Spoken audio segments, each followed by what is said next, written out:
Hands down, the best city I went to on my entire trip. I miss Valencia. Valencia brought me so much joy and so much stress all at the same time, but you still have a special place in my heart.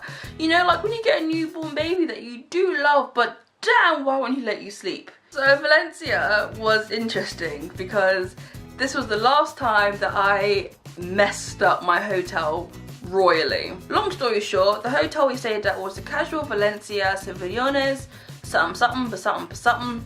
It was basically like a hostel that did private bedrooms, and I was about 80% sure it'll be okay. There was some doubt because I saw something online, but I was like, no, it'll be fine. And we got there, there was a massive flight of stairs, and the woman was like, oh, bookings.com, you shouldn't have said. I'm like, yes, I made a mistake, which I found out later on, blah, blah, blah, blah, blah, blah.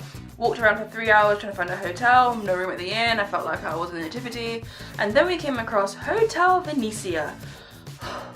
Bit winded. So yes, we stayed at Hotel Venezia, which was smack dab in town centre. So every disappointment is a blessing in disguise because this hotel was really nice. We stayed there for 4 nights, although they did tell us when we got there that there was only 1 night available, and so we had to check out the next day. If we were crying because everywhere else was booked, then my dad went online to Expedia, booked the hotel, the exact same one, and the exact same room. And then you were like, so where did this non-availability come from, Hotel Venezia? Did the room just magically pop from the air? Or were you trying to get more money from me because, you know, I was desperate? Like, just let me know. Just let me know, Hotel Venezia. Just let me know, okay? But besides all that, it actually was a really good hotel. The room was adapted beautifully, mainly because the room was meant for 4 people rather than 2. And I don't know whether we had to pay the price for 2 extra people, since technically speaking they were only using half capacity, and if they charged us for 2 then they would have lost like half the money the room was actually worth. So if you're gonna stay there, take into that into account and maybe travel with more people so that the cost spreads a bit better. But because of the number of people the room was meant to hold, the room was massive. And the bathroom was really nicely adapted. So was a wet floor. And what I've noticed a lot, because the way I stand on my feet, I stand on the sides. If the floor is really hard, oh my gosh, it causes so much pain. But the tile they used was really soft, like really soft. When I move back to my home in Spalding, I'm gonna have this in my bathroom because this stuff is really nice and soft on my delicate toes. So overall, I'll give it 5 stars, but I can't fault it. I mean, the only thing I'll be like, maybe they tried to 419 me, but besides that, we are good. Getting around Venice is actually pretty easy as well. Venice is flat, completely 100% flat. There are no hills in Venice, as far as I know. Comment down below to let me know, but I'm sure you will anyway, so it's all good. The place where our hotel was really convenient because I did not have to take public transport to get to the various attractions in the city centre.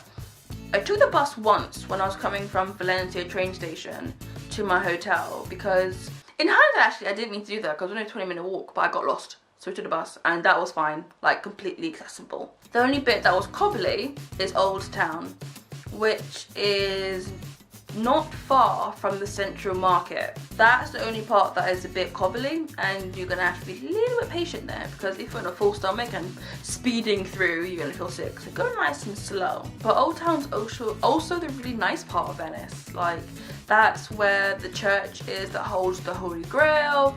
That's where all these really cute small independent market stalls are. I like Old Town because I like things that look quite historical. Like, I hate walking through built up areas in new cities because I could just see that in London. I don't need to see that again. Do you know what I mean? So, getting around Venice, I just realised I've been saying Venice the entire time.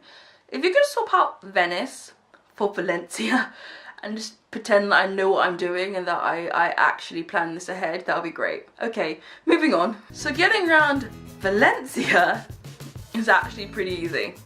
So I'll give Valencia 4 out of 5 stars. I mean, like, it's easy. It's not really a problem. Just have to accept there'll be cobbles. And finally, in terms of things to do and attractions, I think I went went to more in Valencia than I had in most places on my holidays. So we went to the church where the Holy Grail was, and that was really cool because it's like a self-guided tour. So they give you like a headset and you walk around, and it was such a beautiful church. And I don't think I took photos. If I did, I'll add them in. If I didn't, then my mom's got them on her phone. The only thing you won't be able to do is walk up to the middle altar-y bit, because that's got like 3 or 4 steps. But besides it, it's all good.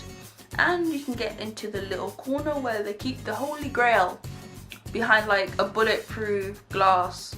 And I feel like if they wanted, they'd put like 25 guards, and then like the FBI and the entire CIA, and then like, you know, Shawn Michaels and Dwayne Johnson to protect it. We also went to Central Market, which, if you haven't gathered by now, I love markets.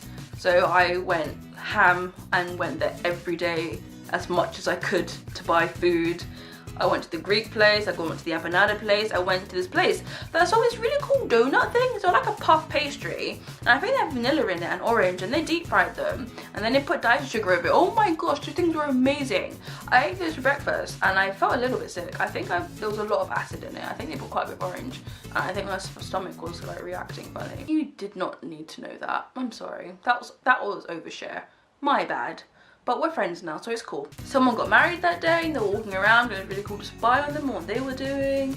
Went to a fountain, took some photos. We basically just relaxed. Like, I remember one point we were just sitting outside a hotel, because it was like 30 degrees at that point, so I was happy. I just sat outside eating hummus and some bread and some baklava and just enjoying the hot weather, and for me that was enough.